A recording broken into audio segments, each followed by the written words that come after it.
지금은 나이가 조금 들어가시는 우리 권사님이나 집사님들이 훨씬 젊었을 때 유명했던 그 가수들이 있었습니다.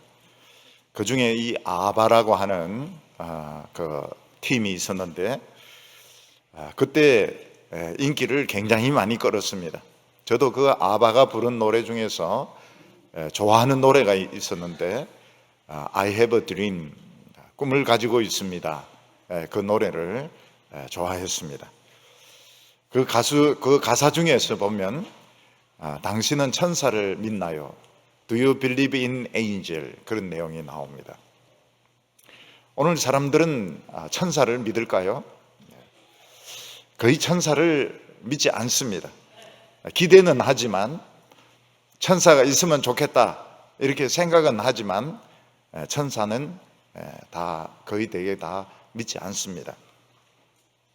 그래도 만약 천사가 있다면 천사는 아주 깨끗하고 기적을 행하라고 그러다가 갑자기 사라지는 이런 존재일 거다 이렇게 생각을 합니다.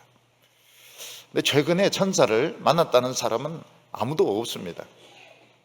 만약 우리 중에 누가 천사를 만나게 되었다면 기분이 굉장히 좋을 겁니다. 왜냐하면 나는 특별한 사람이기 때문에 천사가 찾아왔다고 생각하기 때문입니다.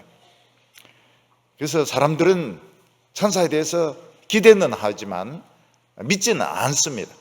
혹시라도 천사가 있다면 천사는 욕심도 없고 순수하고 기적을 행할 수 있다가 갑자기 사라지는 이런 존재일 거다. 그렇게 생각을 합니다. 그런데 이스라엘 백성들은 실제로 천사를 믿었습니다. 왜냐하면 구약 성경에 천사들이 많이 나타나기 때문에 그렇습니다. 구약 성경에 천사들은 하나님의 백성들에게 나타나서 특히 그 하나님의 종들에게 나타나서 하나님의 뜻을 알려주기도 하고 또 죽음에서 건져내기도 하고 또 어떤 때는 많은 사람을 멸망시키기도 하는 이런 일을 했습니다. 다니엘이 사자굴에 들어갔을 때 분명히 천사가 찾아와서 사자들의 입을 다 막아서 다니엘이 죽지 않도록 지켜주었다고 말하고 있습니다. 그리고 천사들은 여러 하나님의 사람들에게 나타나서 하나님의 뜻을 전달하는 일도 하고 기적을 행하는 표적을 보여주는 일도 했습니다. 또 소돔과 고모라가 너무 엄탕하고 너무 타락했을 때 천사 2명이 나타나서 불과 유황불로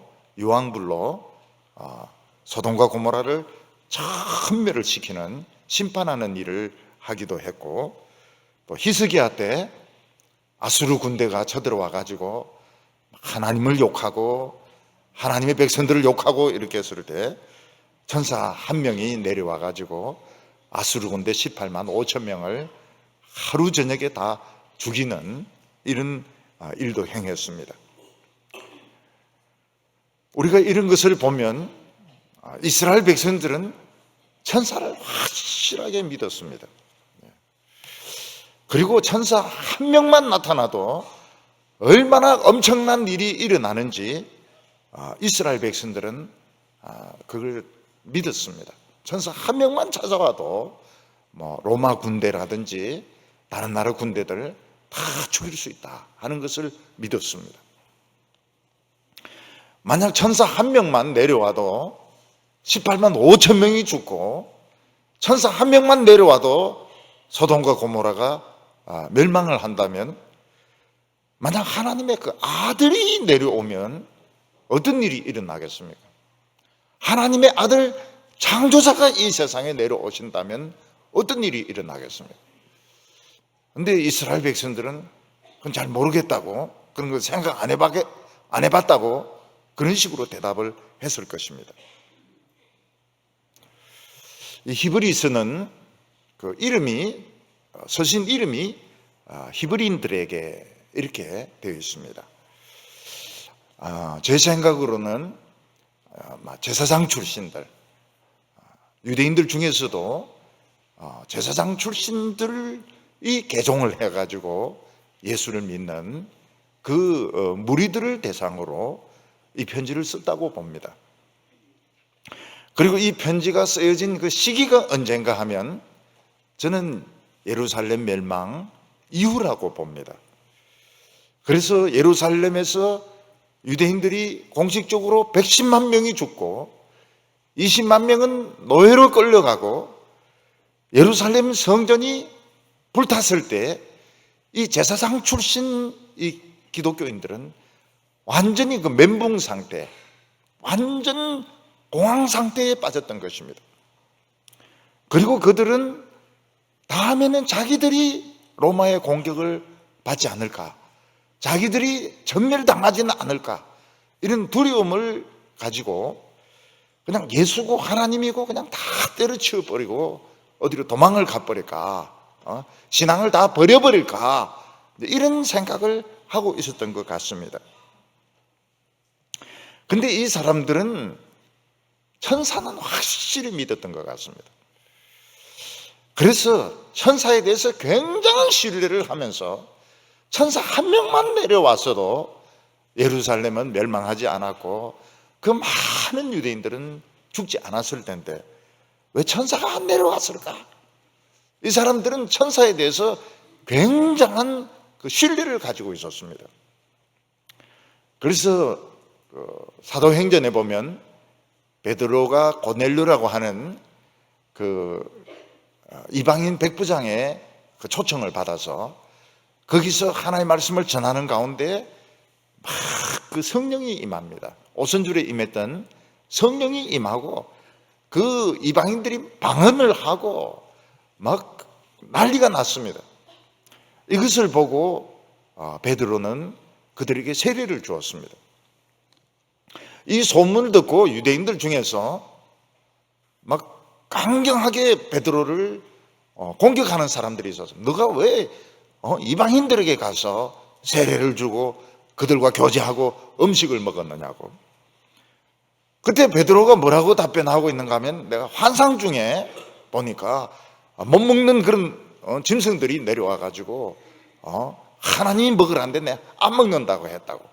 근데 천사가 이 고넬료에게 나타나 가지고 사람을 보내 가지고 하나님 말씀을 들으라 했다고. 근데 성령이 임하더라. 천사가 사람을 보냈다 이러니까 유대인들이 아무 소리도 안 하고 참 놀라운 일이다 하고 하나님은 이방인들에게도 성령을 주셨구나 이러면서 막 찍소리 하지 않고 하나님을 그냥 찬양하는 것을 볼 수가 있습니다. 이 유대인들, 이 제사장 출신 이 크리스찬들은 아직도 천사를 신뢰하고 있었습니다.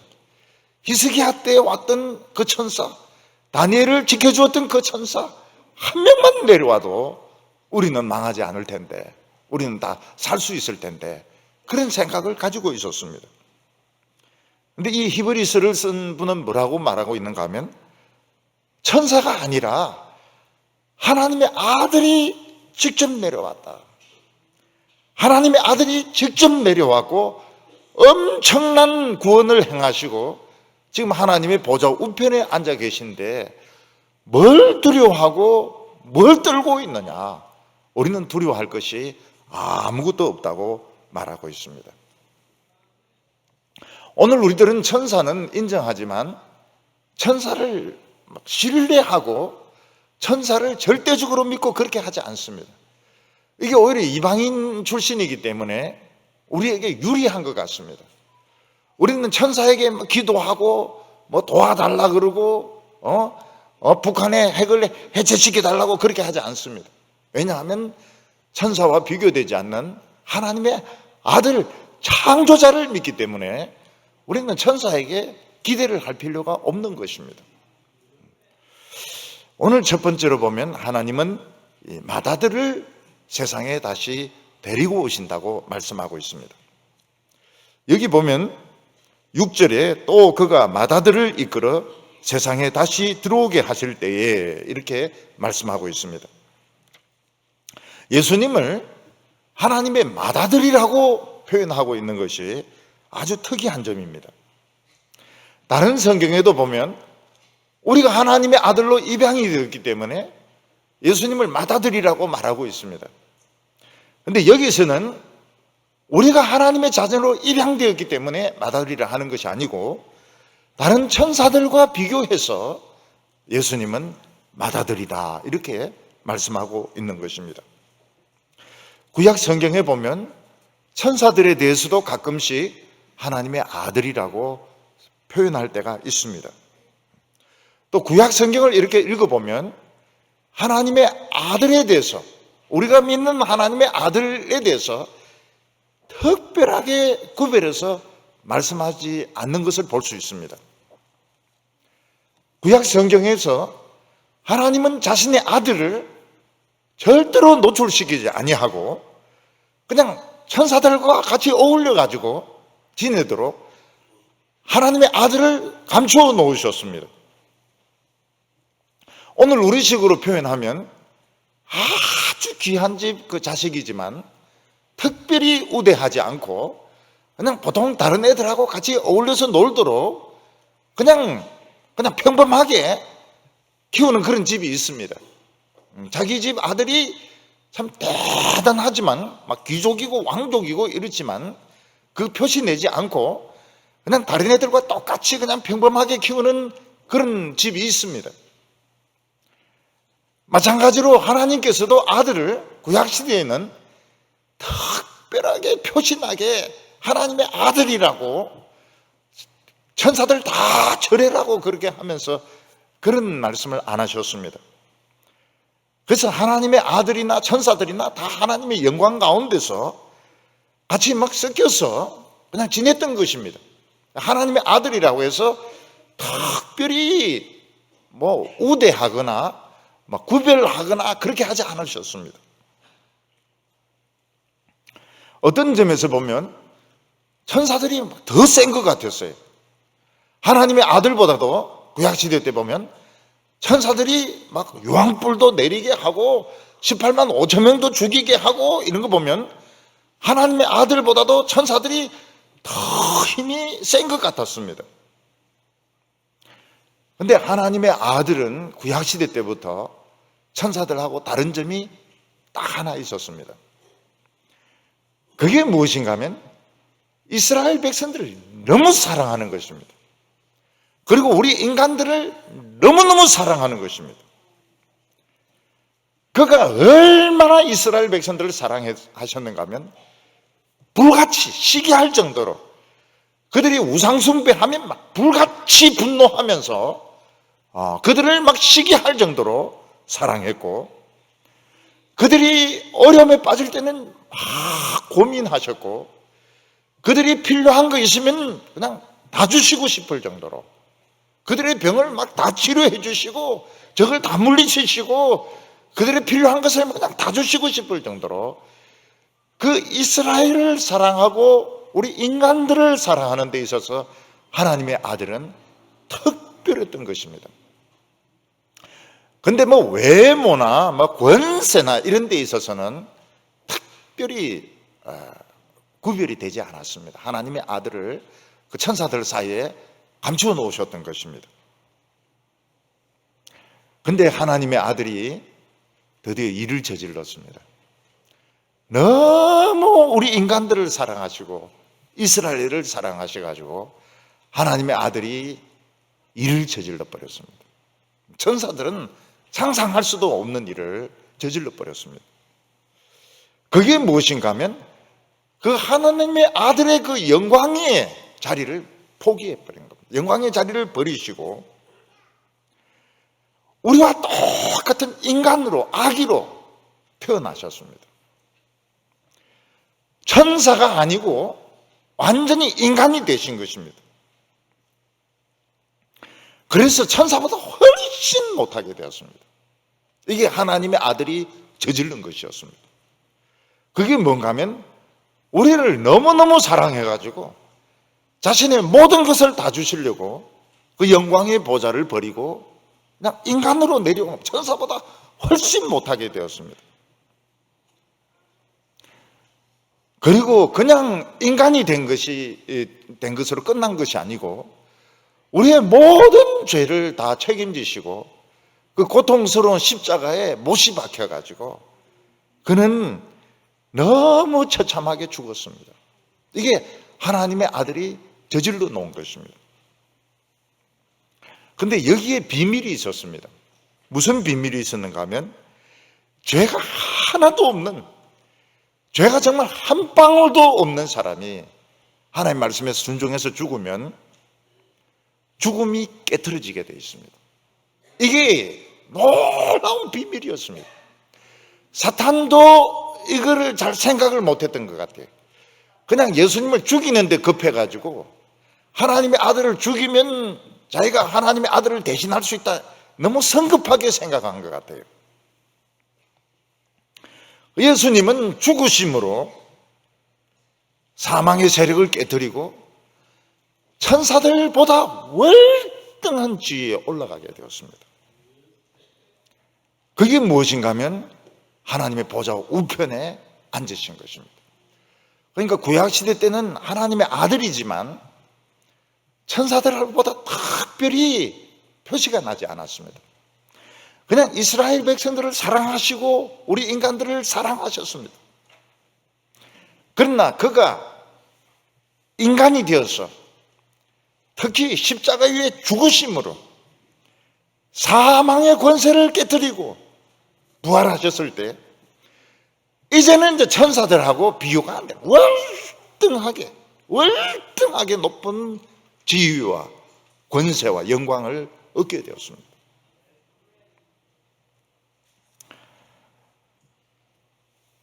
예수님은 원래부터 하나님의 아들로서 천사와는 달랐습니다. 그렇지만은 마치 차이가 없는 것처럼 그냥 천사들하고 어울리고 오히려 천사들이 더 실권을 쥐고 있었습니다.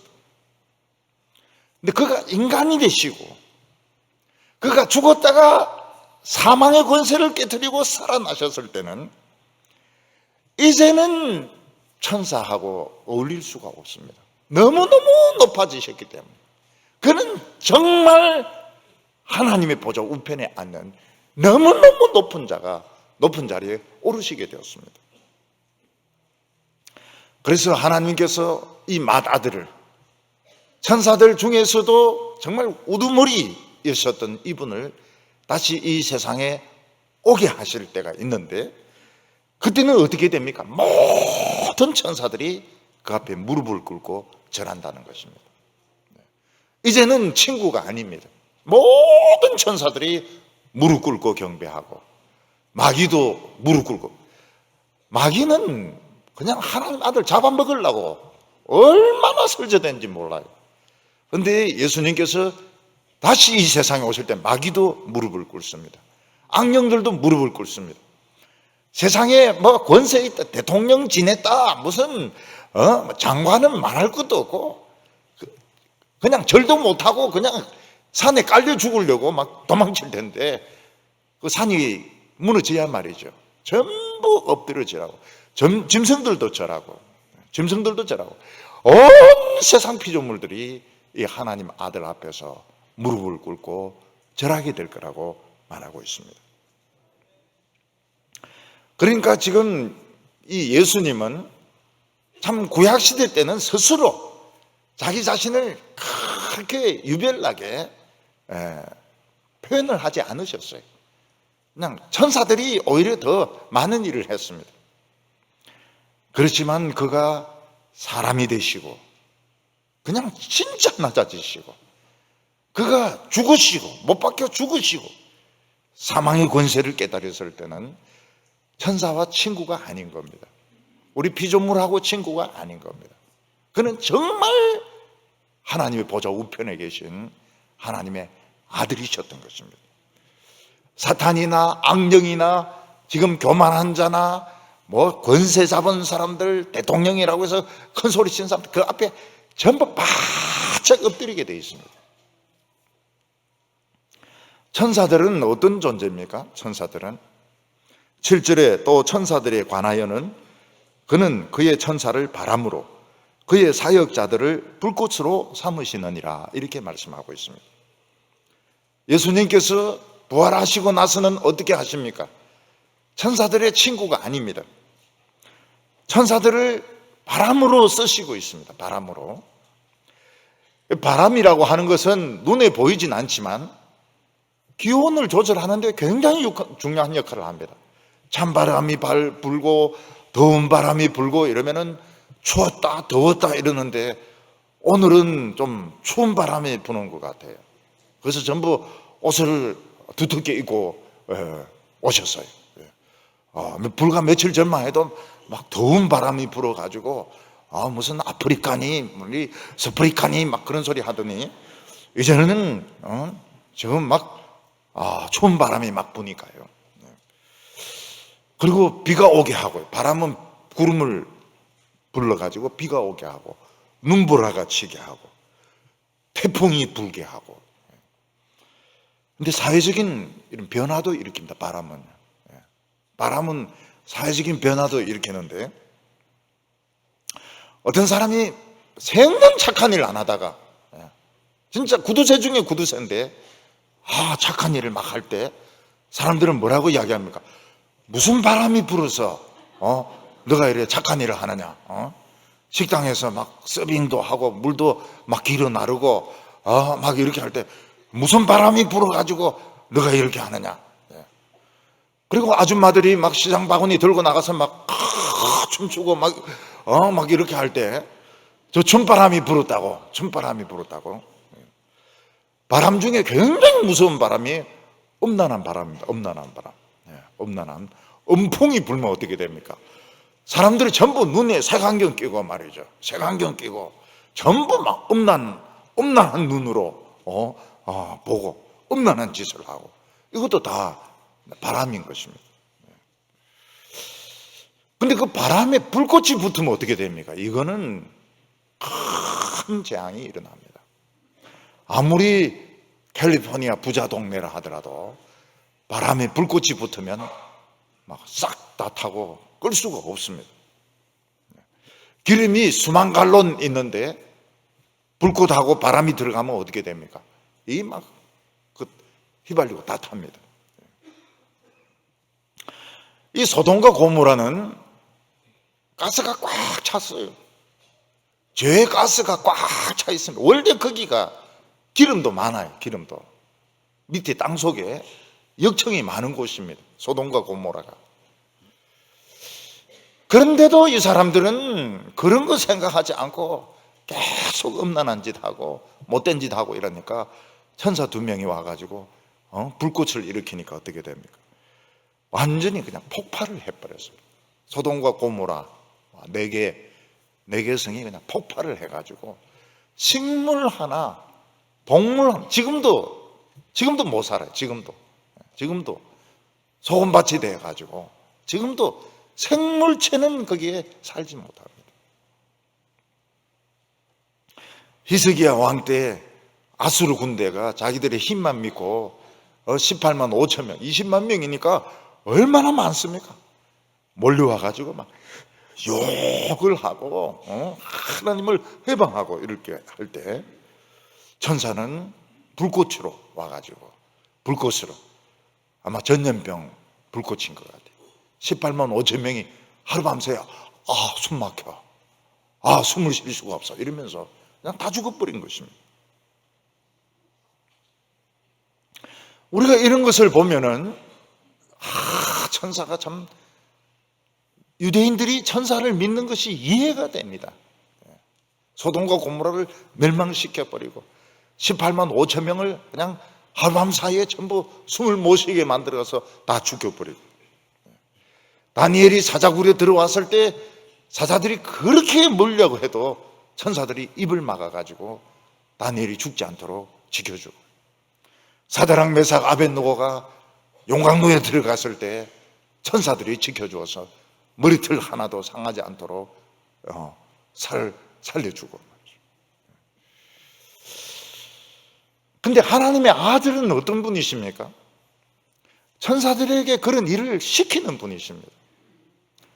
그러니까 지금 이 히브리스를 받아보고 있는 이 유대인들은 천사는 대단하게 생각하지만 지금 하나님의 아들이 얼마나 대단한지 생각을 못하고 있는 것입니다. 오늘 우리들도 보면은 사장은 대단하게 생각합니다. 사장은 내 목을 자를 수 있기 때문에. 하나님의 아들은 그냥 하나님 보좌 우편에서 그냥 맨날 놀고 있는 줄로 생각을 해요. 우리가 이 예수 믿는 것이 얼마나 대단하고 이게 얼마나 권세 있는 것인지 생각하지 않고 막 북한에 막 김정은이를 막 무서워하고 트럼프를 막 무서워하고 말이죠. 정치인들을 막 무서워하고, 이런 정치인들은 그 천사들보다도 한참 밑에 있는 사람들인데 그런 정치인들에 대해서 굉장히 무서워하고 그냥 말 한마디를 하면 막 믿고 싶어 하고 거짓말일지라도 믿고 싶어 하고. 오늘 이 히브리서는 무슨 말을 하고 있습니까? 천사가 대단한 것은 사실이다. 그렇지만은 하나님의 아들은 이 세상에 오셔서 사망의 권세를 깨고 난 뒤에는 이 천사들을 지금 바람으로 부리고 있다는 거예요. 바람으로 부리고 있고 불꽃으로 부리고 있고, 바람하고 불꽃하고 붙여지면 이제 대재앙이 일어나고 심판이 일어나고, 그러면서 하나님 백성은 지켜주시고 살려주시는데 무엇을 걱정하고 있느냐고. 걱정할 필요가 없다고 말하고 있습니다. 오늘 여기 두 번째로 보면 이 하나님의 아들의 보좌가 나옵니다. 하나님의 아들이 우리를 사랑한 대가는 너무나도 혹독했습니다. 예수님은 처녀 마리아의 몸에서 나야 했는데 그 때문에 예수님은 이 고향 사람들에게 사생아 취급을 받습니다. 선지자가 고향에서는 참 높임을 받지 못한다, 이런 말씀을 하셨는데 예수님은 그 고향 나사렛 사람들에게 사생아 취급을 받습니다. 왜냐하면 유대인들은 결혼 약속부터 먼저 합니다. 결혼 약속이 결혼입니다. 법적인 결혼이지만 정식으로 같이 살려면 반드시 거쳐야 되는 것이 있습니다. 그게 뭔가 하면 혼인잔치입니다. 혼인잔치. 이 혼인잔치가 요즘으로 치면은 혼인신고입니다. 혼인잔치를 하려면 신랑이 돈을 줘야 됩니다. 신부 대금을 줘야 됩니다. 신부 아버지에게 신부 대금을 주고 혼인잔치를 일주일 동안 합니다. 그리고 정식 부부로 인정을 받는 겁니다. 그런데 마리아는 정식 그 혼인하기 전에 이미 임신을 했기 때문에 급하게 데리고 왔습니다.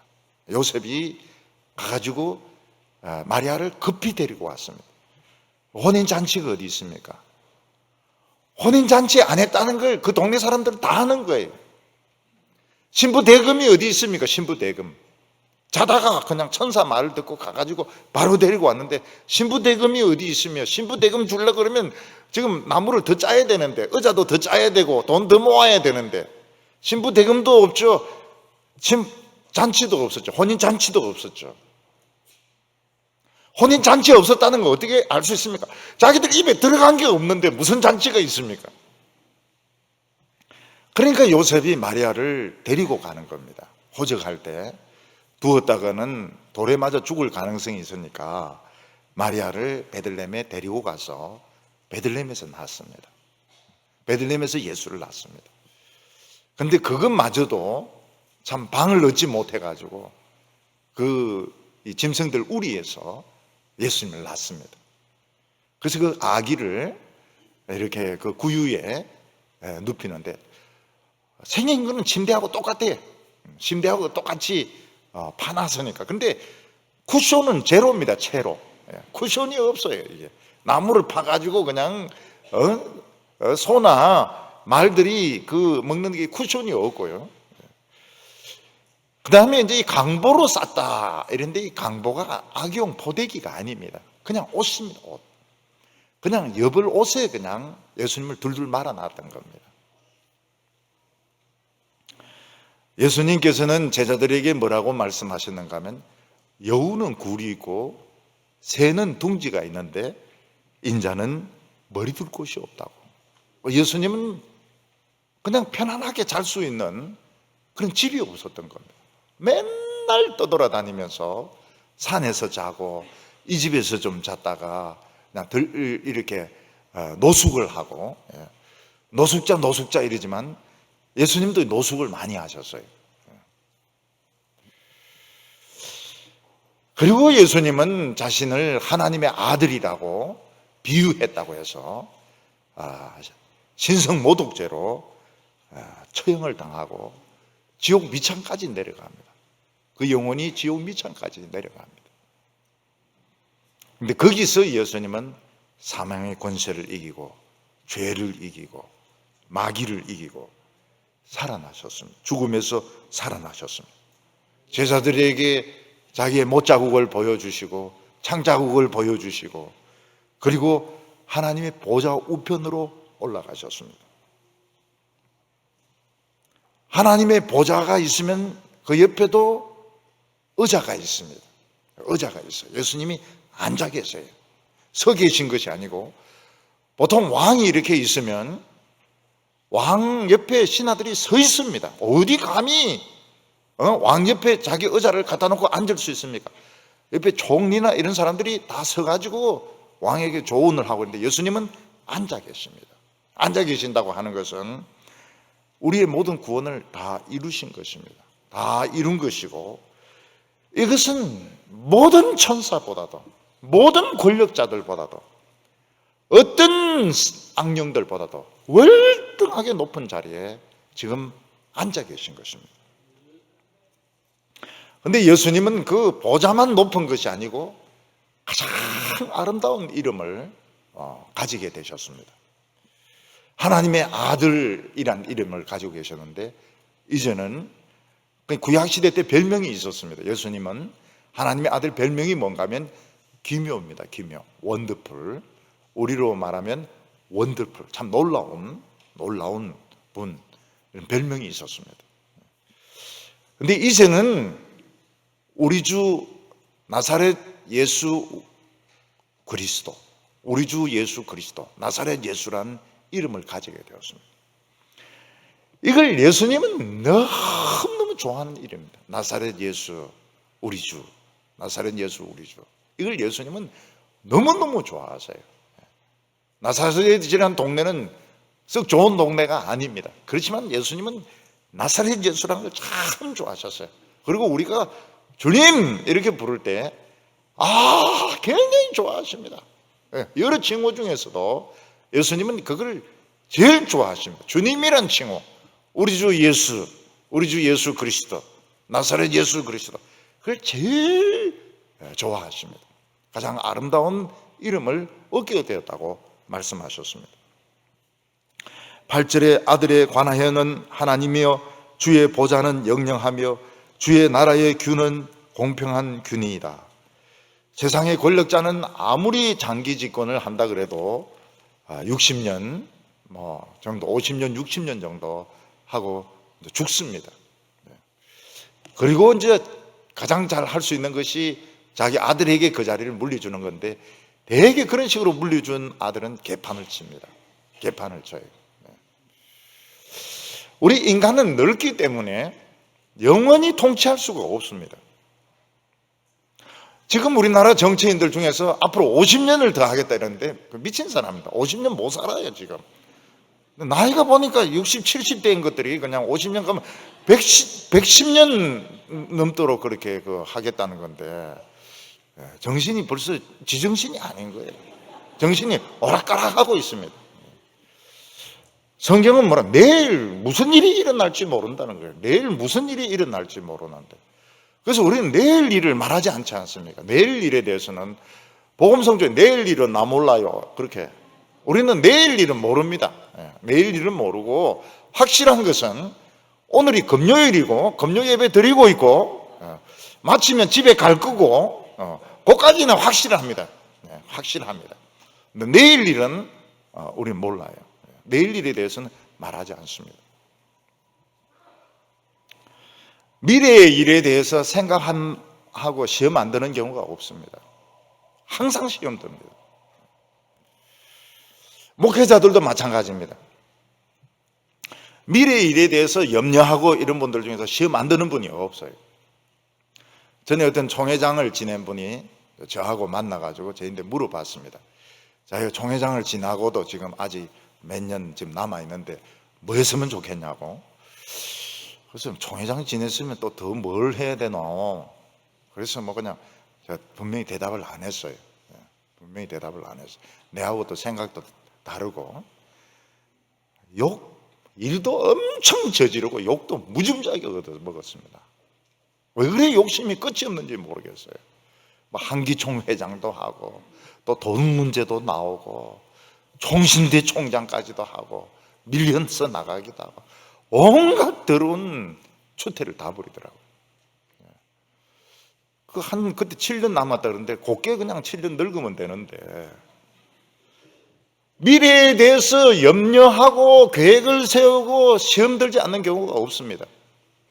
근데 시험 안 드는 경우가 딱 하나 있습니다. 미래에 대해서 시험 안 드는 방법 딱 하나 있습니다. 그게 뭡니까? 내가 금요 기도에 앞으로 안 빠진다. 죽을 때까지 안 빠진다. 그리고 성경을 100번 읽는다. 그거는 시험 안 들어요. 그거 말고 어디 가서 장사를 하고 뭐 회사를 키우고 무슨 감투를 쓰고 전부 나중에 욕을 얻어먹습니다. 욕을 얻어먹어요. 엄청난 욕을 얻어먹습니다. 돈을 막 모아가 떼부자가 되고 때만 남습니다. 돈이 뭐가 그렇게 중요하다고 말이죠. 그냥 있는 거 가지고. 여러분, 늙으면 늙을수록 사실은 음식을 조금씩 먹어야 돼요. 그래서 음식값도 많이 안 듭니다. 좀 얻어먹어도 돼요. 얻어먹어도 돼요. 그 정도는. 근데 예수님은 죽음을 철창으로 부숴버렸습니다. 예수님은 영원히 통치를 하십니다. 영원히 통치, 영원히 똑같으십니다. 영원히 왕이십니다. 그래서 지금 지켜보고 있는 거예요. 지금 대통령들이 까불고 있고 통치자들이 까불고 있는 것을 지켜보고 있는 겁니다. 그는 철창으로 질그릇을 부술 뿐이라고 말하고 있습니다. 예수님도 지켜보고 있고 우리도 그냥 지켜보고 있습니다. 지켜보고 있습니다. 어느 정도까지 까불다가 박살 날까 그거 지켜보고 있는 겁니다. 여러분, 규라고 하는 것은 이 왕이 가지고 있는 호를 말하는 거 아닙니까? 이걸 가지고 탁 내리치면은 이거는 심판을 의미하는 겁니다. 근데 우리 예수님이 가지고 있는 홀은 공평한 홀이라고 했습니다. 공평하다고 하는 것은 부자나 가난한 자를 똑같이 취급한다는 게 아닙니다. 성경의 공평은 불공평한 것이 공평한 겁니다. 뭐가 불공평한 겁니까? 가난한 자를 더 사랑하는 겁니다. 과부와 고아를 더 사랑하는 것입니다. 죄짓고 회개하는 자를 더 사랑하는 것입니다. 죄 안 짓고 모범생으로 엘리트로 쫙 큰 사람 하나님 별로 사랑을 안 하세요. 근데 막 고생도 하고 참 마음의 상처도 많고 이런 사람이 예수님 앞에 나와서 눈물 콧물 흘리면 뭐 맨발로 뛰어나가가지고 막 좋아하신다고. 참 이상하시죠? 우리 같으면 엘리트들 참 좋아할 텐데 엘리트들 1등만 쫙 하고 뭐 유치원 때부터 1등 쫙 해가지고 그냥 막 IQ가 180이고 그냥 싸가지가 없어요. 인간들이 진짜 인간미가 없어요. 시험에 떨어져 보기도 시험은 떨어질 수도 있는 것이지 뭐 성적은 올라갈 수도 있고 내려갈 수도 있고 이런 것이지 말이죠. 그래서 하나님의 이 아들의 홀이 공평하다고 하는 것은 세상에서 가난하고 못생기고 업신여김을 당하고 너무너무 좋아해요.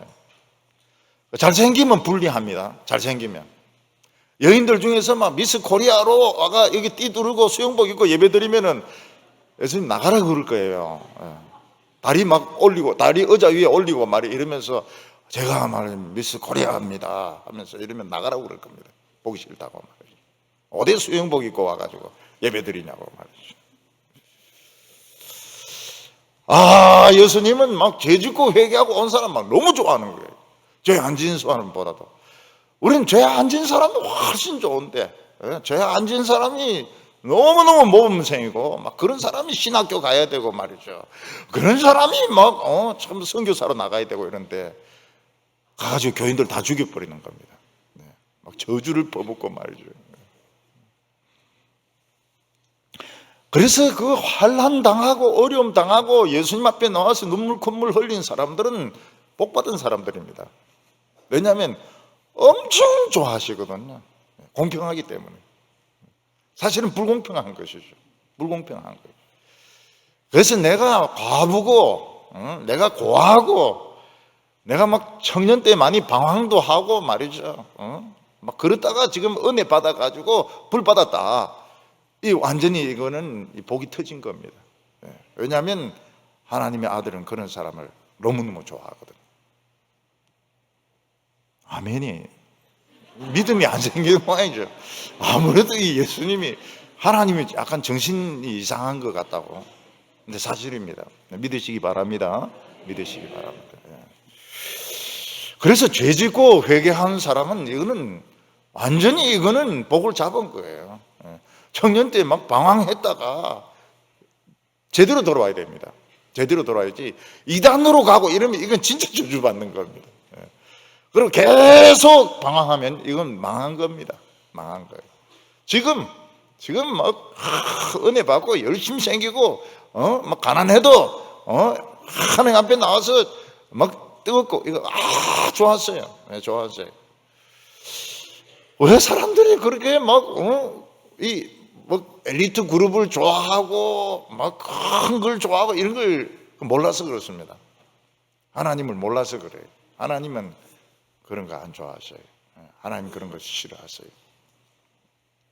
그래서 저는 엘리트가 아닙니다. 안심하세요. 저는 양기장 출신 아닙니까? 저는 학교도 안 다녀봤어요. 학교도. 나중에는 못 다녀봤지만은 처음에는 학교도 제대로 못 다녀봤어요. 형들이 그렇게 이야기합니다. 넌 학교도 안 다녔잖아. 이렇게 이야기합니다. 그럼 옆에는 너무 그런 말 하지 말라고. 너무 그런 말 하지 말라고. 목사님은 막 정말 막 엘리트 그림, 엘리트 길이 뭡니까? 저는 그 엄마하고 같이 그 배장사하다가 목이 부러질 뻔했는 얼마나 배 못 팔고 남은 게 무거운지 말이죠. 너무 재미있었어요. 어렸을 때 못 사는 동네가 진짜 재미있습니다. 우리 동네 정말 재미있었어요. 여러분 새벽에는 교회 종소리 때문에 깨는 게 아닙니다. 그 양돈장이 있어 돼지 소리 때문에 깨는 겁니다. 얼마나 시끄러운지 몰라요. 돼지 잡는 소리가. 9절에 주께서 의를 사랑하시고 불법을 미워하셨으니 그러므로 하나님 곧 주의 하나님이 즐거움의 기름을 주께 부어주어 동류들보다 뛰어나게 하셨나이다. 보좌에 앉으신 하나님의 아들은 의를 사랑하고 불법을 미워한다고 했습니다. 이 의가 뭡니까? 하나님의 의가 약한 자를 사랑하는 것입니다. 약한 자를 사랑하는 거예요. 하나님의 아들은 약하고 불행했던 사람을 사랑하십니다. 그러니까 얼마나 이 약한 자에 대해서 사랑이 많은지 몰라요. 여러분 교회 안에서 가난하고 약한 자들이 많은 게 복입니다. 부자들만 쫙 있으면은 약한 자가 없잖아요. 약한 자가 없으니까 거기는 예수님이 있을 필요가 없습니다. 약한 자들은 세상에서 무시를 당하고 괴롭힘을 당하지만 하나님의 아들은 사랑하십니다. 그래서 우리 여성들 중에서도 내가 예쁜가 예쁘지 않은 것 같아요. 그러면 희망을 가지시기 바랍니다. 나는 매력적이지 않은가 봐. 희망이 있습니다. 어디에서 희망이 있습니까? 하나님의 보좌 앞에서 희망이. 비켜. 비켜. 나오라고. 이 불법은 교만한 겁니다. 하나님은 이 교만한 사람을 싫어하세요. 교만한 걸. 하나님하고 안 맞아요. 교만한 사람. 그래서 진실한 크리스찬이나 하나님의 종들은 길을 쓰고 낮은 데로 내려갑니다. 낮은 데로 내려가지 절대로 높아지려고 하지 않습니다. 돈 생각하면서 높아지는 건 진짜 질색이고 사절입니다. 하나님께서는 하나님의 아들에게 기름을 막 부었습니다. 어떤 기름을 부었습니까? 기쁨의 기름을 부었습니다. 그래서 동료들이 천사들 아닙니까? 천사들은 기름이 없어요. 근데 하나님의 아들은 기름을 그냥 몇만 갈론을 부어가지고요. 물이 타오릅니다. 우리가 이 성경을 보면 예수님의 성격이 불같은 걸 볼 수 있습니다. 그게 불같은 분노가 아닙니다. 불같은 사랑입니다. 기쁨이고요. 하나님의 아들은 우리가 참 이 얼마나 어려운 세상입니까?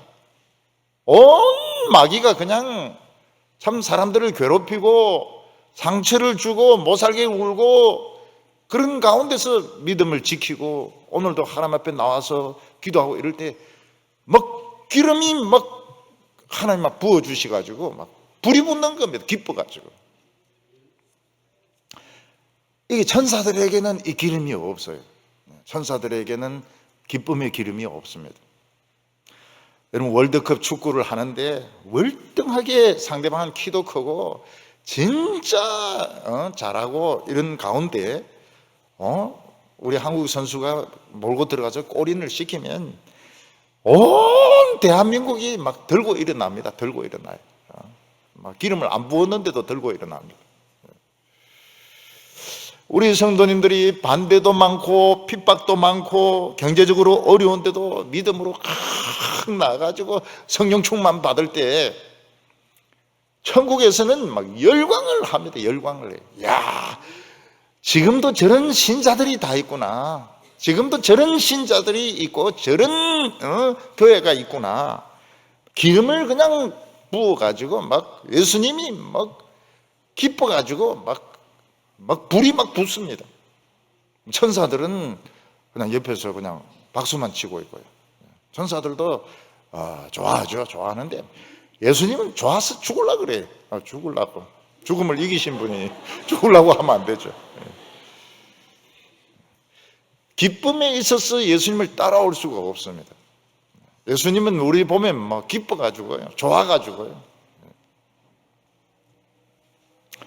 얼마 전에 우리나라 엉뚱한 데 불이 붙어가지고 아까운 기름 다 태워버렸어요. 오늘 우리가 이 세상에서 하나님을 믿는다는 것이 얼마나 대단한 것입니까? 찬양을 막 부른다는 게 얼마나 대단한 겁니까? 기도를 한다는 게 얼마나 대단한 겁니까? 하나님의 아들로 입양이 딱 되었습니다. 하나님의 아들로. 우리 삼성전자 사절입니다. 우리 삼성, 현대, LG 우리 그 아들 아닙니다. 우리 하나님의 아들로 딱 입양이 되었습니다. 하나님의 아들이 굶어 죽을 필요가 있나요? 없어요. 하나님의 아들이 미래에 대해서 걱정할 필요가 있습니까? 없습니다. 하나님의 아들이 굶어 죽으면 이건 진짜 신문이 날 일입니다. 하나님의 아들이 굶어 죽다 이래가지고. 오늘 사람들이 우리를 볼 때 뭐로 봅니까? 천사로 봅니다. 천사다 이렇게 말합니다. 얼마나 기뻐요. 우리 예수 믿는 사람들이 보면 천사 같아요. 천사 같아요. 욕심도 없죠. 그리고 와서 막 어떤 데는 막 좀 따뜻한 말도 해주죠. 그리고 갑자기 사라지죠. 그러니까 얼마나 천사 같습니까? 침체된 기독교인은 악마 같아요. 탐욕에 젖어 있는 이런 목회자나 기독교인들은 악마 같아요. 심술 부리고 말이죠. 혈기 부리고 이러는데 혈기 부리면 안 됩니다. 혈기 절대로 혈기 부리면 안 됩니다. 우리는 하나님의 아들들입니다. 하나님의 아들들이 이렇게 많으니까 천사가 안 와요. 요즘은 신약 시대 때 막 영 안 오더라고요. 사도행전까지만 해도 좀 천사들이 오고 이랬는데 요한계시록까지 하고는 막 영천사들이 안 와요. 하나님의 아들들이 이렇게 많으니까요. 다 우리가 천사들입니다. 천사보다 더 높은 하나님의 아들들입니다. 영원합니다. 우리는 영원합니다. 오늘 세 번째로 하나님의 아들의 이 발등상이 있습니다. 하나님의 아들은 온 우주를 만들 때 직접 만드셨습니다. 그래서 온 세상의 구석구석을 다 알고 있습니다. 10절에 또 주여 태초에 주께서 땅에 기초를 두셨으며 하늘도 주의 손으로 지으신 바라. 땅에 기초를 파는데 예수님이 직접 그 시멘트를 붓고 다 한 겁니다. 작업을 직접 하신 겁니다. 여러분, 땅 속에는 어떻습니까? 그 마그마라고 불덩어리가 액체로 있습니다. 액체로 있어요. 그거를 안반청으로 다 쌓아놓은 겁니다. 안반청으로 다 쌓아놓고요. 그리고 그 위에 또 흙을 두어가지고 풀도 나고 나무도 나고, 그리고 물이 굉장히 많습니다. 지구라는 별은 물로 된 별입니다. 처음에는 물밖에 없었어요.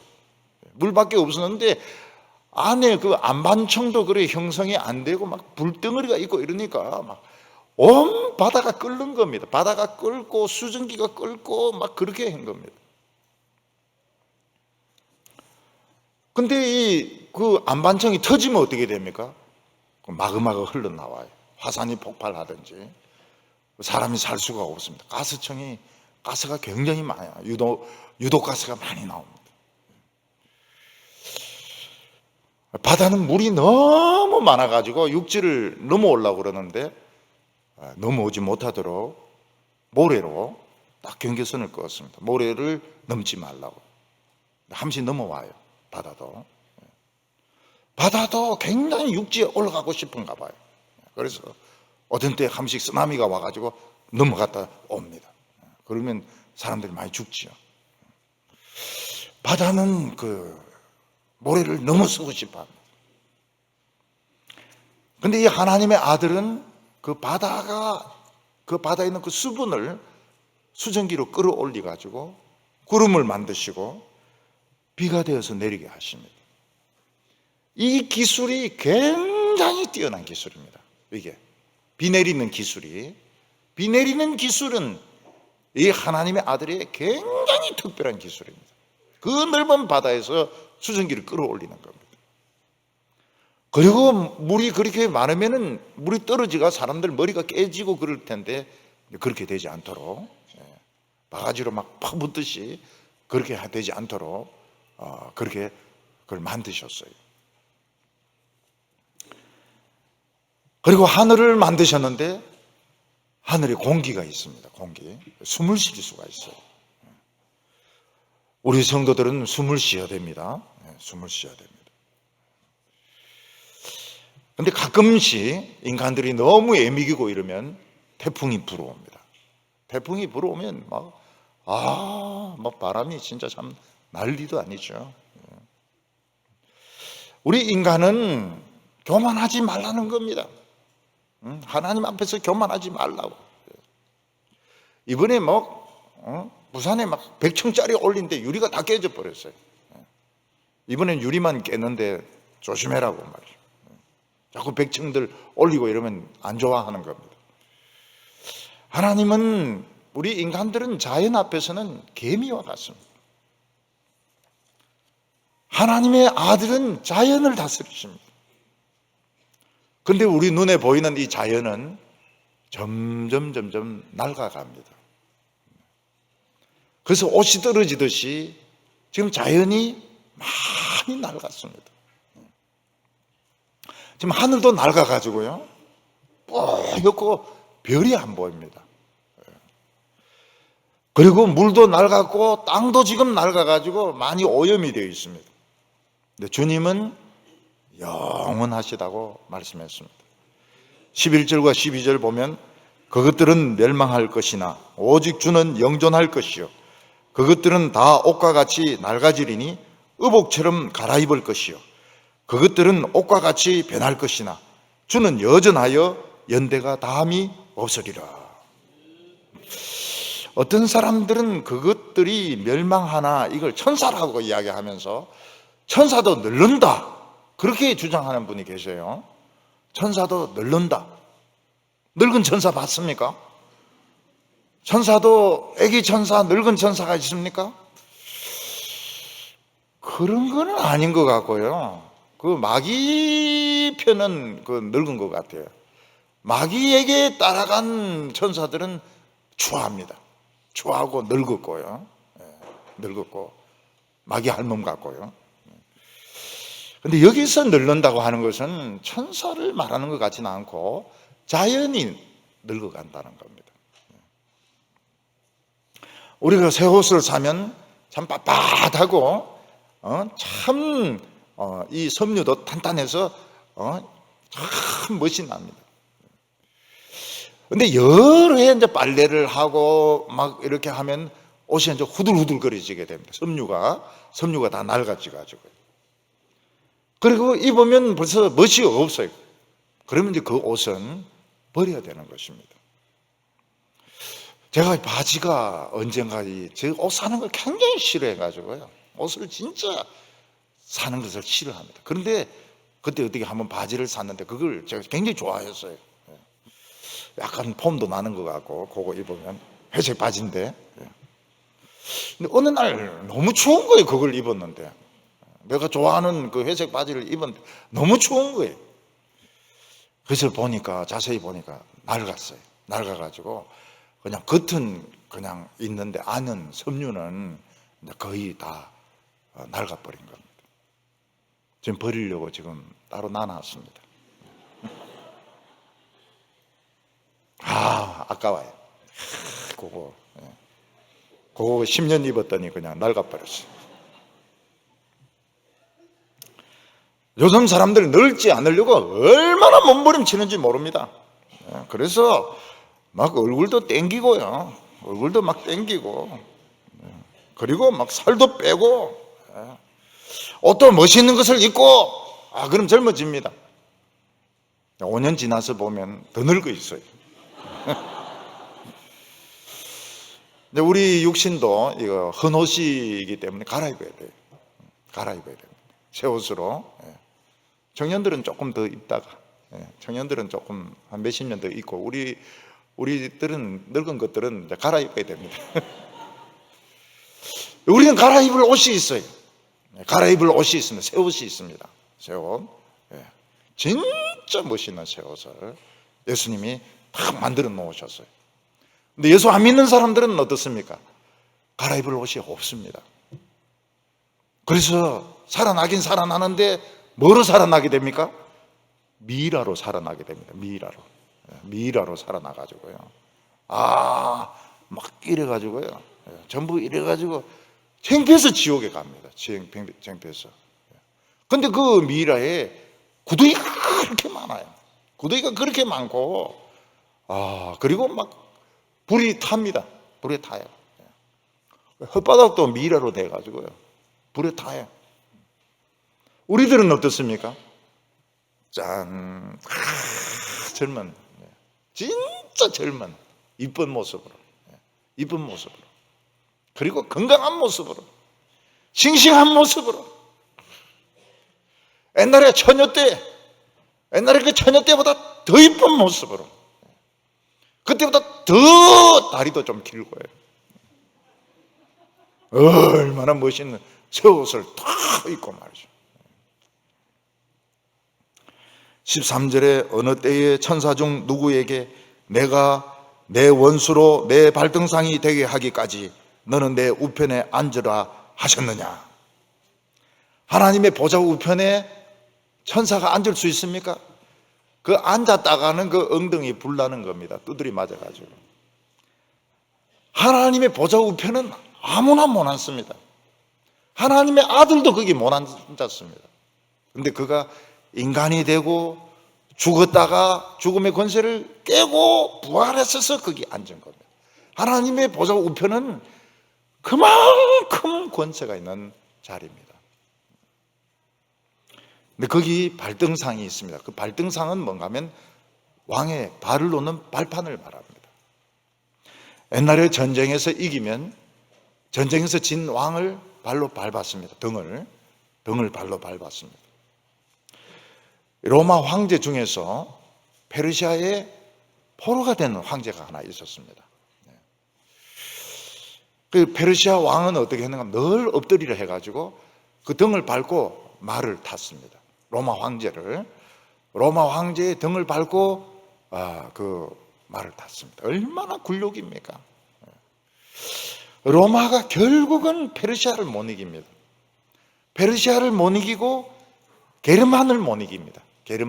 두 개를 못 이깁니다.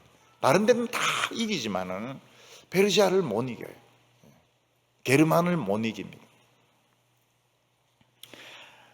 마지막 때에 하나님의 아들은 마귀와 그 모든 악한 영들, 지금 교만한 권력자들이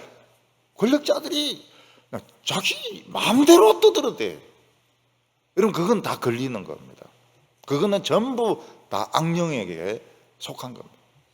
진실한 권력자는 무릎 꿇고 기도하고요, 말을 함부로 하지 않습니다. 지금 뭐 그냥 말 툭툭 던지고 그냥 텔레비전 앞에서 지멋대로 하는 것들, 이거 전부 이게 다 걸리는 겁니다. 그때 발로 다 밟을 겁니다. 그 전까지 그냥 보좌 우편에서 기다리라는 거예요. 그냥 앉아서 기다리라는 것입니다. 왜냐하면 우리가 있잖아요. 아빠 힘을 내세요. 우리가 있잖아요. 우리가 지금 하나님의 아들들이 지금 이 세상에서 지금 막 버글거리고 있잖아요. 그래서 가만히 계신 게 아닙니다. 우리의 기도를 중보해 주시고 예배 때 능력을 주시고 성령을 부어 주십니다. 여호수아는 가나안 땅을 정복할 때 남부의 다섯 왕을 이 그 굴 속에 있는 걸 잡아내었습니다. 그리고 뭐라고 말했는가 하면 지휘관들 다 불러서 목을 발로 밟으라고 말했습니다. 뱀을 잡을 때 어떻게 해야 됩니까? 목을 발로 밟아야 됩니다. 목을 발로 밟아야, 막 다리로 꿈틀거리고 그렇게 해도 목을 발로 밟으면 뱀은 꼼짝 못합니다. 여러분, 맹수들도 목을 단단하게 잡으면 꼼짝을 못해요. 도망가지도 못하고, 목을 꽉 잡으면 도망가지도 못하고 반항도 못합니다. 오늘 사탄을 어떻게 해야 됩니까? 목을 밟아야 됩니다. 사탄의 목을 밟아야 돼요. 사탄의 다리를 밟으면 이게 우리를 물어버립니다. 그래서 요한계시록에 보면 그 예수님의 발이 주석으로 되어 있습니다. 주석이 얼마나 단단합니까?